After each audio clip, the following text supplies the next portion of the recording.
Você pode ser vitorioso, você pode conseguir uma vaga no mercado de trabalho. Mas antes disso, você precisa buscar pela educação. Você vai roer o osso, tem que ser carne de pescoço para batalhar e conseguir um espaço no mercado de trabalho. Não está fácil. A gente já falou aqui durante a nossa série especial que o mercado de trabalho não é nada de mil maravilhas, mas ele também não é tão ruim assim. Preparando, a pessoa consegue entrar nesse mercado. E a educação é uma porta. Para fechar essa nossa série especial, para falar sobre educação, aliás, para falar sobre o mercado de trabalho, a gente precisa falar de educação. E é até comum essa confusão, porque educação e emprego são duas palavras que precisam estar juntas. Quem está aqui comigo hoje é meu amigo, um dos caras mais inteligentes que eu conheço, Túlio Gregory, professor, livre pensador e especialista em educação. Eu poderia falar aqui várias coisas. Túlio, obrigado, viu, pela sua presença aqui pela primeira vez. Estou querendo esse encontro já há um tempo, mas a gente conseguiu ajustar as agendas nesse início de mês, esse início de ano, né? Isso, Fabiano. Olá, é um prazer estar aqui. Muito legal podermos conversar sobre educação, sobre mundo do trabalho. E que bom termos conseguido viabilizar este encontro. Pois é, não foi fácil, porque o homem trabalha, viu, gente? É consultoria, correria para lá, é correria para cá. Mas tem uma coisa que é muito importante e o Túlio tem uma trajetória do ensino técnico, bem quando ele começou, né, Túlio? Quando começou essa história da união do ensino médio com o ensino técnico, que é mais ou menos o que propõe agora o novo ensino médio. A gente vai falar do novo ensino médio, mas como foi participar daquele início, de estar como professor, naquele início de começar a pensar o que era o médio, o que era o técnico, havia uma divisão, né? Então o aluno fazia 3 anos do ensino médio, depois ele ia buscar uma carreira. Hoje alunos no primeiro ano do ensino médio já estão em uma carreira. Como é que foi isso para a educação? Veja só, Fabiano, a educação faz com que o jovem, o educando de modo geral, tenha que se planejar e tomar decisões ainda cedo no ponto de vista de faixa etária.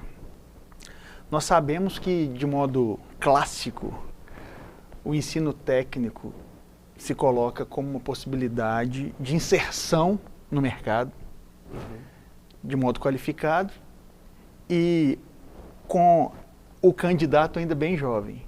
A possibilidade de um primeiro emprego de carteira assinada, de um jeito mais formal e interessante.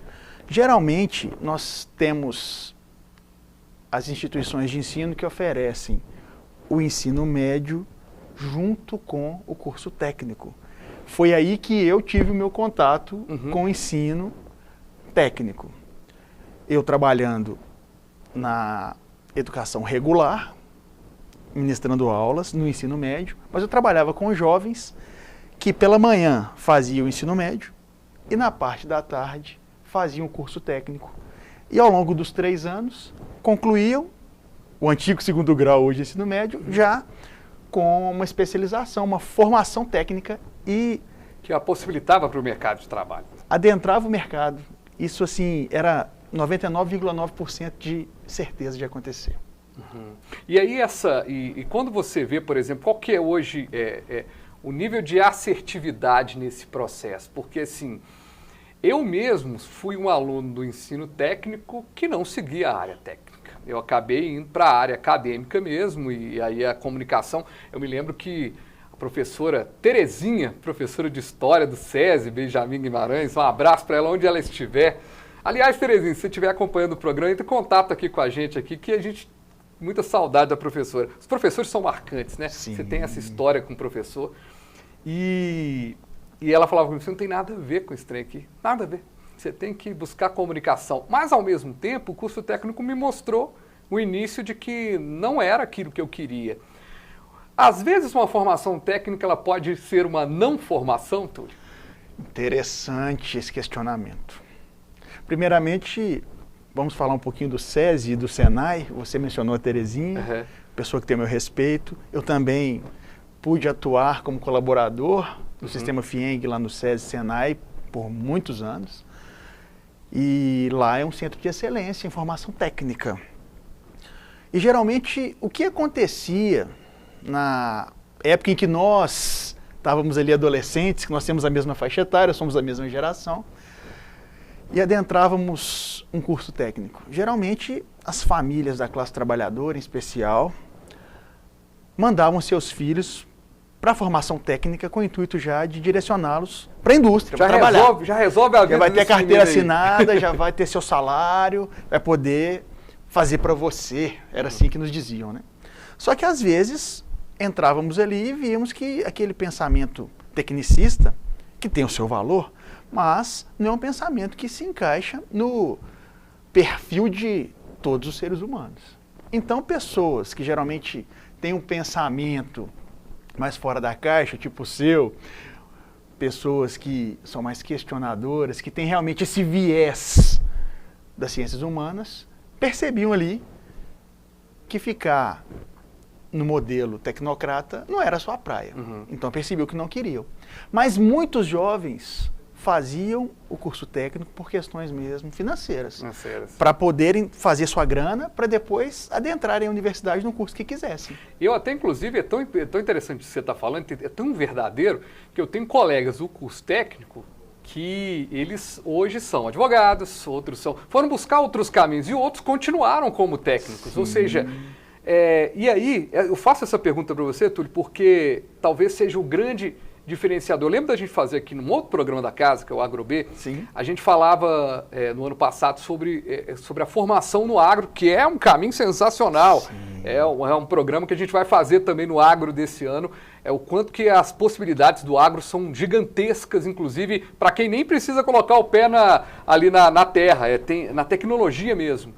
E a gente falava sobre que hoje há uma demanda muito maior para o curso técnico do que para o curso superior. E isso é uma tendência. A gente está numa situação de desindustrialização do Brasil já há um tempo. Então, mas ao mesmo tempo nós também não temos tanto espaço para a área de humanas. Então acaba que aquilo ali fica meio equilibrado. Hoje é difícil, se a pessoa está com 17 anos, ela precisa decidir a vida dela ali num curso vestibular, um Enem para fazer a escolha da profissão. Imagine com 14, 15 anos escolher uma profissão técnica. É a hora do tentativa e erro? Ou a gente não tem esse tempo para tentativa e erro? Veja só. Ou tentativa e acerto, né, como diriam os outros. Eu creio muito na tentativa e acerto. Eu acho que as tentativas devem e precisam ser realizadas. E a partir de então, a pessoa vai verificando qual é a seara que ela precisa trilhar. Eu fui fruto de tentativa e acerto e vejo hoje muitos jovens também no âmbito da tentativa e acerto. Por quê? Realmente, quando entramos no ensino médio e precisamos escolher carreira técnica ou carreira acadêmica, digamos assim, são muitas incertezas. Muitas vezes não conhecemos nem nossas aptidões. O autoconhecimento ainda não é algo que está forte no íntimo de cada pessoa.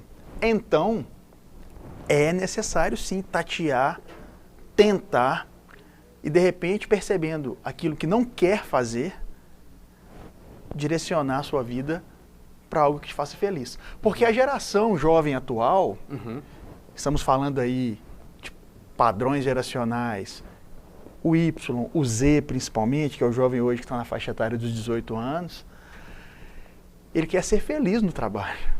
Ele não pensa somente em ganhar dinheiro ou em ter uma ocupação, ele pensa em curtir o caminho para depois curtir o destino final. E essa jornada, e esse caminho, ele é feito de jornadas cada vez mais curtas. Sim. Porque nossos pais, por exemplo, trabalharam anos numa empresa. Sim. Agora, os nossos pares, nossos colegas de mesma geração também, muitos acompanharam ali. Mas a turma mais jovem, você chegar... Um dia eu estava numa roda, eu já falei isso aqui no programa, eu estava numa roda com pessoas mais jovens, assim, conversando, e eu falei que eu tinha 7 anos, estava na antiga empresa que eu trabalhava, eu tinha 7 anos, eu me senti um ET.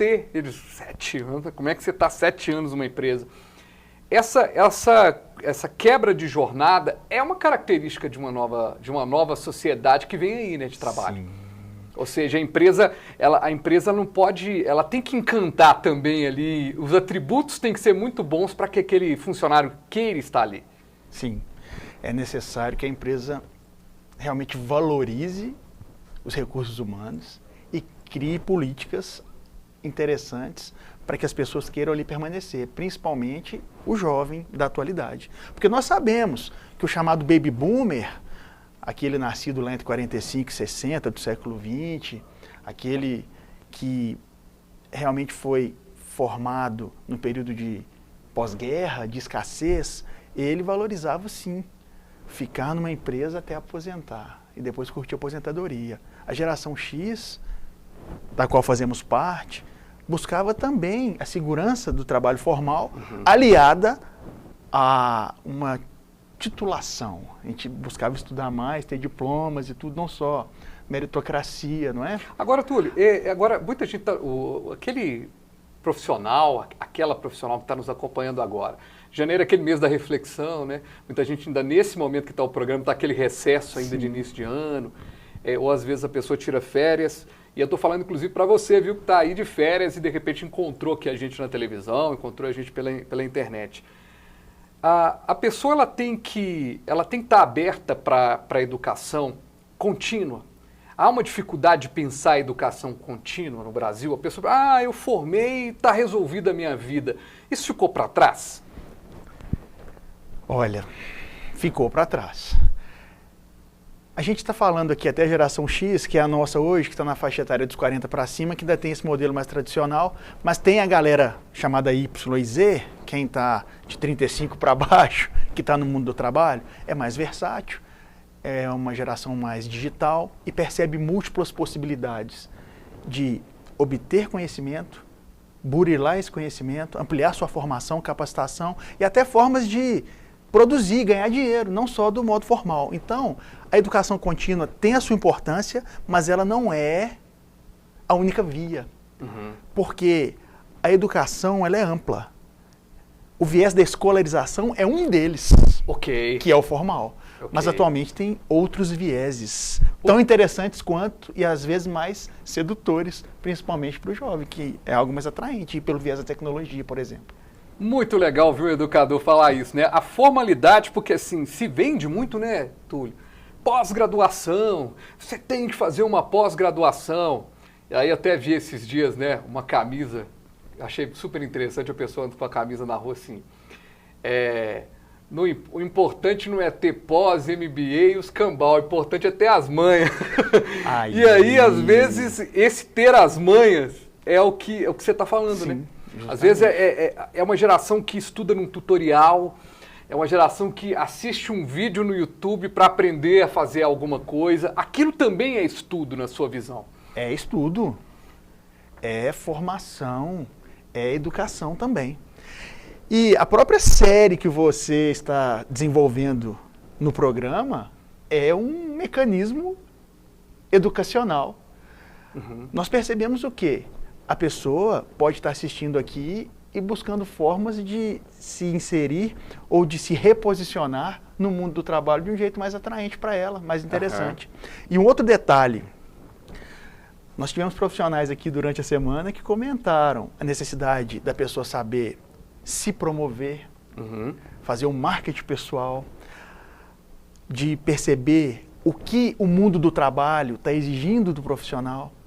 Isso tudo é educação, é formação. Então não é só, de repente, estar dentro de um instituto de ensino sentado num banco educacional.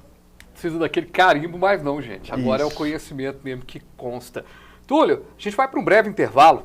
Na volta, eu quero discutir com você mais sobre essa questão da educação, mas deixar uma pergunta no ar. E essa pergunta é muito importante.